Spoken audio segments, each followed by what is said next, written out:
40% от клубовете по парапланеризъм у нас са извън закона, нямат регистрация за подобна дейност в Държавната агенция за младежта и спорта и в Националния аероклуб. Това съобщи за Календар неговия председател Николай Калчев.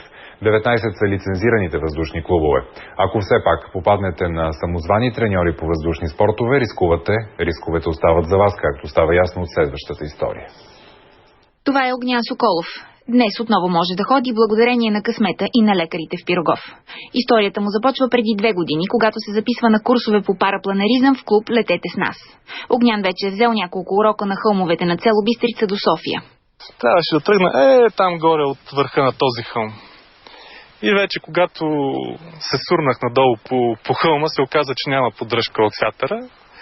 И съответно аз, как тичайки, усетих как се чу едно по това надолнещо, един хрусташ звук. Начало помислих, че някак съм стъпил някаква клечка. И като тръгнах да ставам, и видях просто как ръка остана да си лежи на земята. Равносметката е спираловидно счупване на коста на десния крак, 2 операции и няколко пирона. Адреналина беше по-силен от разума. И чак когато легнах в болницата, имах достатъчно време да мисля по въпроса. По думите на Огнян, оказало се, че е попаднал на нерегистриран клуб. Открихме един от инструкторите в бившия клуб "Летете с нас". Той потвърди, че клубът не е имал регистрация, защото нямал институция, която да я издаде. Професионална подготовка имате ли? Как се научи? Не. По същия начин, както след това съм се опитал да уча и Огнян и някои други мои приятели. Пак ви казвам това, което преди малко казах, че нещата не са уредени все още законово, за да имаме такава лицензия.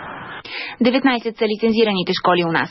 700-те им инструктора полагат изпити и минават задължителна проверка всяка година. Срещу това получават документ от Националния аероклуб, който е регистриран в Държавната агенция за младежта и спорта и в Транспортното министерство.